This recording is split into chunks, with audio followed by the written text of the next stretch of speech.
Hello student, आज हम लोग इंटीग्रेटेड रेट लॉ इक्वेशन से रिलेटेड एक न्यूमेरिकल प्रॉब्लम सॉल्व करेंगे। चलिए आप हमारे साथ पढ़िए इसको और हम कोशिश करते हैं मिलकर सॉल्व करने की। The half life for radioactive decay of 14C is 5730 years. An archaeological artifact containing wood had only 80% of the 14C found in living tree. Estimate the age of the sample. ठीक, क्या क्या दिया है इसमें देखिए ध्यान से।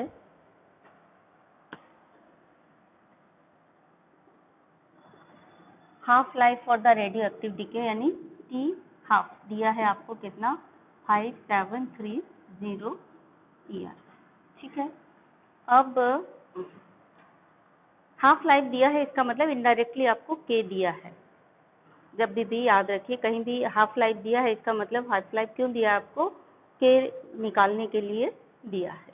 ठीक, एन आर्कियोलॉजिकल आर्टिफैक्ट। और एक चीज देखिए ध्यान से, इसमें क्या लिखा है रेडियो एक्टिव डिके। तो रेडियो एक्टिव डिके का मतलब क्या हुआ, हमने आपको बताया था example of first order disintegration, यानी रेडियो एक्टिव डिसइंटीग्रेशन जितने भी हैं वो सब फर्स्ट ऑर्डर की रिएक्शन फॉलो करते हैं। यानी आपको इनडायरेक्टली ये भी दिया है कि फर्स्ट ऑर्डर रिएक्शन है। रेडियो एक्टिव डिके मतलब फर्स्ट ऑर्डर रिएक्शन है। ठीक है, तो रेडियो एक्टिव डिके है means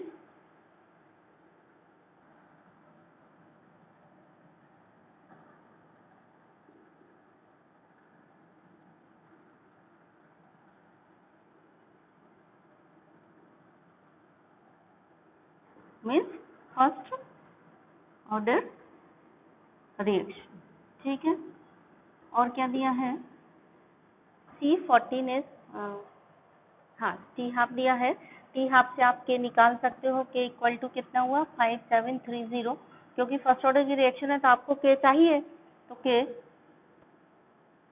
T half equal to क्या होता है 0.693 बाई के है, तो 0.693 by T half that is 0.693 by 5730। अब ये हो गया ईयर इनवर्स। और इसको काटना पीटना नहीं है, कुछ भी सॉल्व नहीं करना है। कई बच्चे क्या करते हैं यहाँ पे इसको कैलकुलेशन कर करके टाइम बर्बाद करते हैं। ऐसा लिख लो और ऐसी की ऐसी वैल्यू जब जरूरत पड़े तो वहाँ पर यूज करो। और क्या दिया है यहाँ पर, और क्वेश्चन में दिया है ये containing wood had 80% of the C14, यानी 80% उसमें C14 है सैंपल में।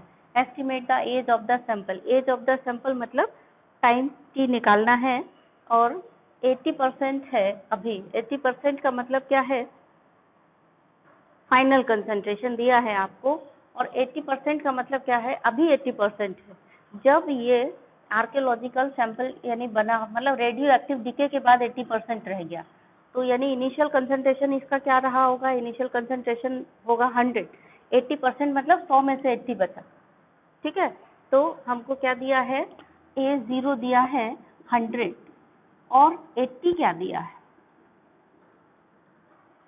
80 क्या है फाइनल कंसंट्रेशन है, बचा खुचा मतलब बचा खुचा A है। 80% अभी शो कर रहा है। ठीक है ना, तो इनिशियल A0 हो गया A और कंसंट्रेशन A का हो गया 80। हमें निकालना है T। T का मतलब क्या है, age of the sample. Age of sample निकालना है, यानी कि T निकालना है। तो T निकालने के लिए आपके पास फर्स्ट ऑर्डर के लिए क्या फॉर्मूला है, T इक्वल टू 2.303 बाई के लॉग A0 अपॉन A, ये फॉर्मूला है। तो सारी वैल्यू आपके पास है। मैंने आपको बताया था 2.303। ये चीज जो है के की यहाँ पे कभी भी आपको सॉल्व नहीं करनी है, ऐसी वैल्यू उठा के यहाँ रखो। देखो इसका फायदा क्या है, 2.303 बाई 0.693 बाई के था, तो ये के ऊपर आ गया पलट के, है ना। तो ये यहाँ पे है 57, ये आ गया यहाँ पे 5730 इंटू लॉग A0 कितना है 100 अपॉन A कितना है 80। ठीक है, तो ये 0 से 0 कट गया और 8 से 8 कट गया, तो 1.2 5। ठीक, ये आ गया। अब ये देखिए थोड़ा सा, t इक्वल टू, जब भी आप इस तरीके के सवाल करेंगे, t हाफ आपको दिया है और k निकालना है, तो k आपने निकाला, आपको हर बार एक ये कांस्टेंट वैल्यू यहाँ बनी बनाई मिल जाएगी, जो आप बार बार यूज करेंगे तो आपको रेडीमेड वैल्यू एक तैयार हो जाएगी। ये वाली, ये एक रेडीमेड वैल्यू तैयार हो गई। देखो 2.303 बाई 0.693, ये रेडीमेड वैल्यू आप याद रखो, क्योंकि ये बार बार यूज हो रही है। इवन आपको प्रैक्टिस करते करते याद हो जाएगी, तो हर बार उतना कैलकुलेशन नहीं करो, आप इसको ऐसे रख लो और यहाँ पर इसकी जगह आप इसकी रेडीमेड वैल्यू रख लो। और देखो रेडीमेड वैल्यू भी इसी में छुपी हुई है, आपको कुछ करना नहीं है कैलकुलेशन, इसमें से ही निकाल लो आप रेडीमेड वैल्यू। यानी इसको जब इसमें डिवाइड करोगे तो जो संख्या आएगी वो देखो आएगी 3323, यानी ऐसे समझ लो 3 3 और फिर 2 3, आगे लिखा, पीछे वाला 33 लिख लिया इधर और फिर इधर से 23 लिख लिया, 3323 ये आ गया। और इसमें क्या करना है, हमको एक डिजिट के बाद पॉइंट लगा देना है। ये हमारी रेडीमेड वैल्यू आ गई और हमने कुछ किया भी नहीं, कुछ किसी की भी नकल नहीं थी ना, हमने तो जो क्वेश्चन दिया था उसी में से आंसर निकाल लिया है। ठीक है, तो ये हो गया। तो t इक्वल टू 3 हाँ, ये इसकी वैल्यू आ गई 3.323 और ये आ गया अपना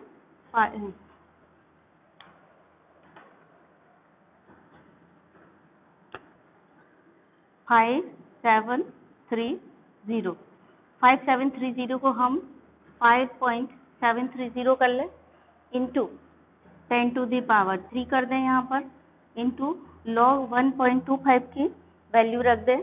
तो log 1.25 की वैल्यू आपको अक्सर इसमें यूज होगी केमिकल काइनेटिक्स में, तो आप चाहो तो उसको याद कर लो, नहीं चाहो तो फिर लॉग टेबल देखो, नहीं तो अक्सर ये सारी संख्याएं कट के log 1.25 आपको बार बार देखना पड़ेगा। 1.25 थोड़ा सा देख लीजिए, अगर आपको याद हो जाता है तो याद कर लीजिए। तो log 1.25 का मतलब हुआ 12 के सामने 5 के नीचे आपको वैल्यू देखनी है। तो 12 के सामने 5 के नीचे वैल्यू दी गई है आपकी, यस 12 के सामने 5 के नीचे वैल्यू है 0969, है ना, ये हो गई वैल्यू 0969। ये वैल्यू भी आप याद कर लो 0.0969। ठीक है, ये आ गया आपका। अब आप इसको लॉग लगा करके सॉल्व, अब ये सारी संख्याएं बदल गई आपकी, उसको भी स्टैंडर्ड फॉर्म में बदल लो, एक इधर करके। ये हो गया 3.323 into 5.730 into 10 to the power 3 into ये हो गया आपका 9.69 इंटू 10 टू दी पावर -2। अब आप ये 10 टू दी पावर -2 और 10 टू दी पावर 3 का हिसाब किताब कर दीजिए, यानी इसको शराफत से उठा करके यहाँ से यहाँ ले आइए इंटू 10। तो ये आ गया आपका। अब आप इसमें चाहे लॉग लगा लें, क्योंकि लंबी संख्याएं हैं तो आपका यहाँ बिना लॉग के काम नहीं चलेगा। log t इक्वल टू हो गया log 3.323 इंटू की जगह क्या हो जाएगा प्लस log 5.730 इंटू की जगह प्लस log 9.69 इंटू की जगह प्लस log 10।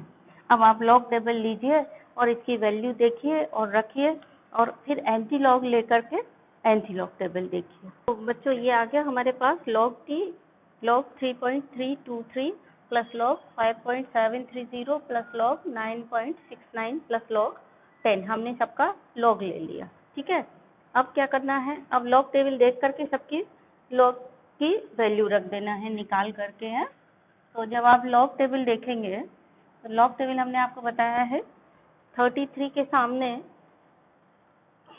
2, यहाँ पे देखेंगे 33 के सामने 2 के नीचे 3 पे मेन डिफरेंस, तो 33 के सामने 2 के नीचे वैल्यू आ रही है आपकी 0.5211 और 3 पर मेन डिफरेंस आ रहा है 4, दोनों को जोड़ेंगे तो ये आ गया आपका log t equal to 0.5215 plus log, यहाँ पर देखेंगे 57 के सामने 3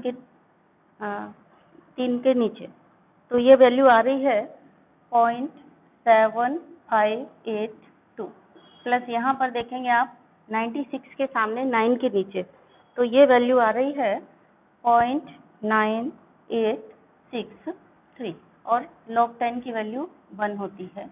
इन सबको जब आप जोड़ेंगे तो ये आ गया आपका 3.266 log t इक्वल टू आया, तो t इक्वल टू आया एंटी लॉग 3.266। अब एंटी लॉग के लिए हम क्या करेंगे, 0.26 के सामने 6 के नीचे वैल्यू देखेंगे, 0.26 के सामने 6 के नीचे वैल्यू देखेंगे तो आ रही है 1845। 1845 में हम सबसे पहले पॉइंट एक अंक के बाद लगा देंगे और ये जो 3 है इसको ले जाएंगे 10 to the power 3। अब इसका इसमें मल्टीप्लाई कर देंगे तो आ गया 1845 ईयर। ठीक है।